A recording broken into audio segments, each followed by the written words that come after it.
Dalam perjalanan, sering kali saya terancam bahaya sungai, bahaya perampok, bahaya dari bangsa saya sendiri, dan bahaya dari orang bukan Yahudi. Ada bahaya di kota, di daerah sepi, maupun di laut. Saya juga menghadapi bahaya dari orang-orang yang menyamar sebagai saudara seiman.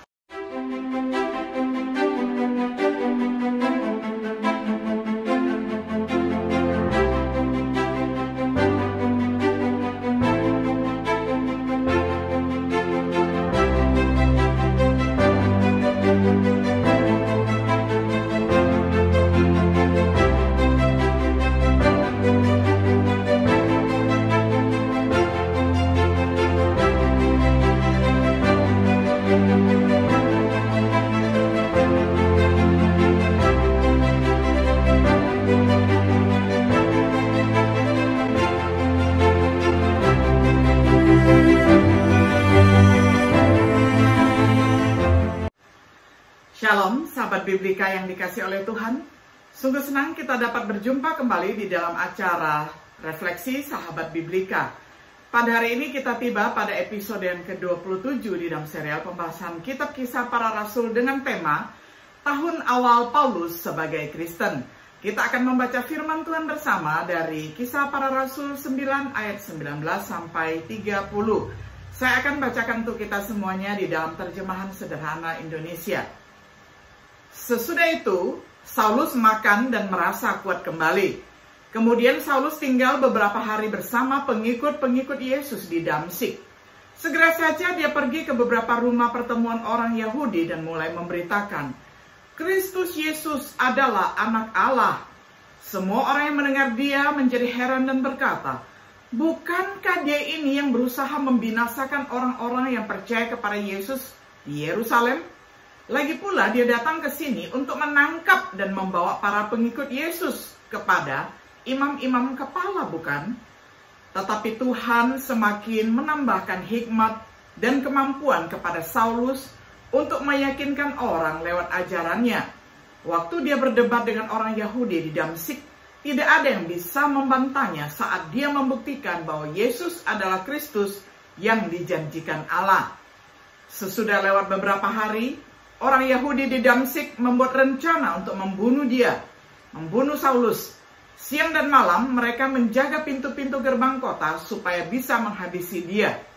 Tetapi rencana itu diketahui oleh Saulus. Maka pada suatu malam, orang-orang yang sudah mengikuti ajaran Saulus menolongnya untuk meloloskan diri dari kota itu.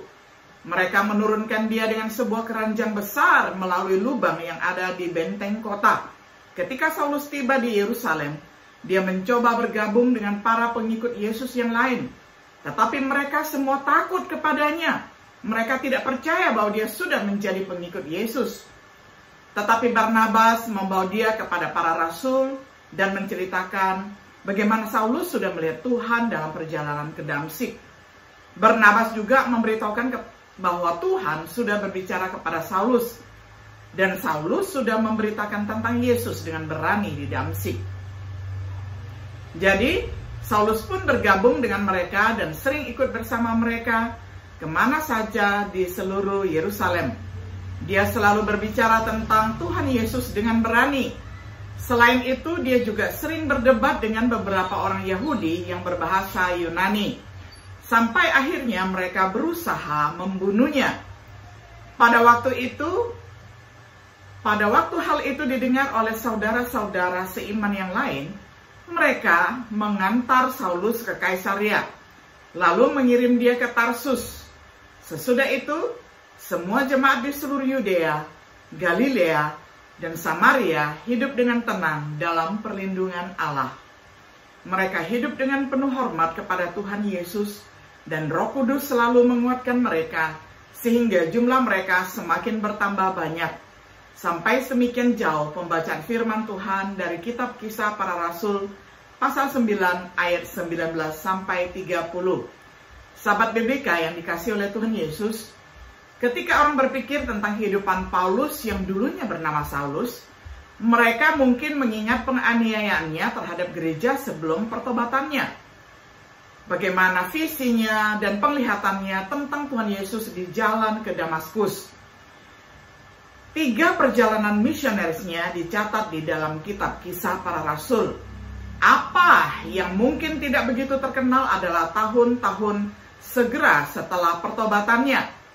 Pertobatannya kemungkinan terjadi sekitar tahun 35 sampai 36 Masehi. Perjalanan misionaris pertamanya dimulai pada tahun 45 Masehi. Apa yang Paulus lakukan selama tahun-tahun awalnya sebagai seorang Kristen? Mengetahui semangat Paulus, itu bukanlah waktu yang menganggur dalam hidupnya. Periode ini dimulai dengan yang pertama 3 tahun di Damaskus dan Arabia, yakni sekitar 36 tahun sampai 39 Masehi. Tahun awal di Damaskus, segera setelah pertobatannya, Paulus mulai berkhotbah yang membuat takjub orang-orang yang mendengarkannya. Waktu di Arabia, Paulus tidak tinggal di Damaskus lama setelah pertobatannya. Dapat dibaca di dalam Galatia 1 ayat 15 sampai 17. Dia pergi ke Arabia, daerah gurun di timur dan selatan Damaskus. Beberapa lama dia tinggal tidak pasti, meskipun diperkirakan sebagian besar dari 3 tahun. Saya juga tidak ke Yerusalem untuk meminta nasihat dari orang-orang yang sudah lebih dahulu menjadi Rasul Kristus. Akan tetapi saya pergi ke negeri Arab dan dari situ kembali ke kota Damsyik. 3 tahun kemudian saya pergi ke Yerusalem untuk menemui Petrus dan tinggal bersamanya 15 hari. Galatia 1 ayat 17 sampai 18. Apa yang dia lakukan tidak diketahui, meskipun beberapa orang berpikir itu adalah waktu refleksi pribadi, semacam kontemplasi pribadi dan menerima wahyu dari Tuhan. Dapat dibaca di dalam Galatia 1 ayat 11 sampai 12. Kembali dan lari dari Damaskus. Dia kembali dari Arab ke Damaskus. Galatia 1 ayat 17. Beberapa waktu kemudian ada upaya yang dilakukan untuk membunuhnya sehingga dia melarikan diri. Kisah Rasul 9 ayat 23 sampai 25. Bertahun-tahun kemudian dia menceritakan kisah pelariannya di dalam 2 Korintus 11 ayat 32 sampai 33. Damaskus adalah tempat pertama Paulus berkhotbah dan tempat pertama dia mengalami penganiayaan. Itu tidak akan menjadi tempat terakhir untuk kedua pengalaman itu. Meninggalkan Damaskus, Paulus membuat kunjungan pertama ke Yerusalem, yakni pada tahun 39 Masehi. Penerimaan skeptik oleh gereja.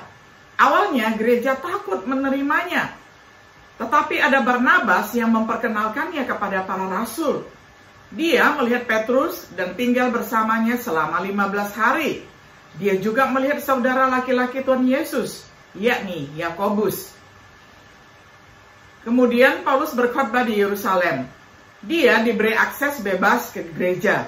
Jadi Saulus pun bergabung dengan mereka dan sering ikut bersama mereka kemana saja di seluruh Yerusalem.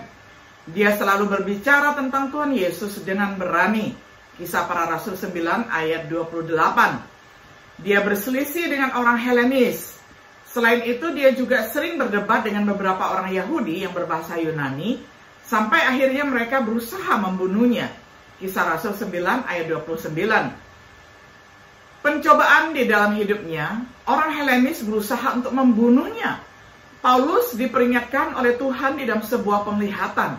Saudara-saudara Kristen di sana membantunya meloloskannya dirinya ke Tarsus melalui Kaisaria. Paulus sekarang telah menjadi musuh yang berbahaya bagi mantan teman-temannya. Kesaksiannya tentang Tuhan dan pertobatannya sendiri sulit untuk dijawab. Dan lawannya bersedia melakukan apa saja untuk membungkamnya. Pada titik ini, Paulus kembali ke rumahnya di kampung halamannya di Tarsus dan menghabiskan 5 tahun di Syria dan Kilikia, yakni dari tahun 39 sampai 43 Masehi. Kembali ke Tarsus, tempat kelahirannya, itu menjadi pusat pemberitaan di wilayah sekitar Syria dan Kilikia. Gereja-gereja di Yudea mendengar khotbahnya. Sedikit yang diketahui tentang periode ini dalam kehidupan Paulus. Meskipun mungkin ini merupakan masa ketika gereja-gereja di daerah itu didirikan. Paulus menderita penganiayaan yang tidak tercatat di dalam Kisah Para Rasul. 5 kali saya pernah dihukum orang Yahudi dengan cambukan 39 kali jumlah yang dianggap maksimal yang diizinkan menurut hukum Taurat. 3 kali saya dihukum pemerintah Roma dengan pukulan tongkat kayu. 1 kali saya hampir mati karena dilempari batu. 3 kali saya mengalami kapal karam, termasuk 1 kali ketika saya berada di laut sepanjang malam sampai besok sorenya. Dalam perjalanan, sering kali saya terancam bahaya sungai, bahaya perampok, bahaya dari bangsa saya sendiri, dan bahaya dari orang bukan Yahudi. Ada bahaya di kota, di daerah sepi, maupun di laut. Saya juga menghadapi bahaya dari orang-orang yang menyamar sebagai saudara seiman. 2 Korintus 11 ayat 24-26. Dia memiliki penglihatan tentang surga sebagaimana dicatat di dalam 2 Korintus 12 ayat 1 hingga ayat yang keempat. Keberangkatannya dari Tarsus disambut dengan kedatangan Barnabas, orang yang memperkenalkannya ke gereja Yerusalem di awal pertobatannya. Orang yang bepergian bersamanya dalam perjalanan misionaris pertamanya nanti, yang datang dari Antioquia Syria, tempat sebuah gereja baru dan sedang berkembang. Sebagai kesimpulan, tahun-tahun awal Paulus sebagai seorang Kristen adalah saat ketidakjelasan yang relatif, di luar pusat perhatian dibandingkan dengan tahun-tahun berikutnya. Pelayanan dan pengalaman yang mempersiapkannya untuk pekerjaan yang akan datang nanti.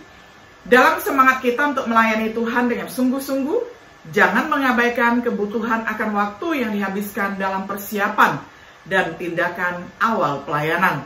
Bagaimana kita melayani dalam hal-hal kecil akan menentukan kegunaan kita dalam hal-hal yang lebih besar. Seperti yang dikatakan Yesus kepada rasul-rasulnya yang lain dalam masa pelatihan mereka. Dia yang setia dalam hal terkecil juga setia dalam banyak hal. Dan dia yang tidak adil dalam hal yang paling kecil, dia juga tidak adil dalam banyak hal. Lukas 16 ayat 10. Selagi kita memiliki kemampuan dan kesempatan walaupun kelihatannya kecil, marilah kita setia agar Tuhan suatu saat menemukan kita berguna untuk pelayanan yang lebih besar. Sahabat Biblika yang dikasihi oleh Tuhan, apakah saat ini adalah saat-saat saudara sedang dipersiapkan? Jangan berkecil hati. Mari kita gunakan masa-masa persiapan itu untuk melakukan perkara-perkara besar yang nanti akan Tuhan percayakan kepada kita. Kiranya Tuhan Yesus menguatkan, menyertai, dan memberkati kita selalu. Shalom.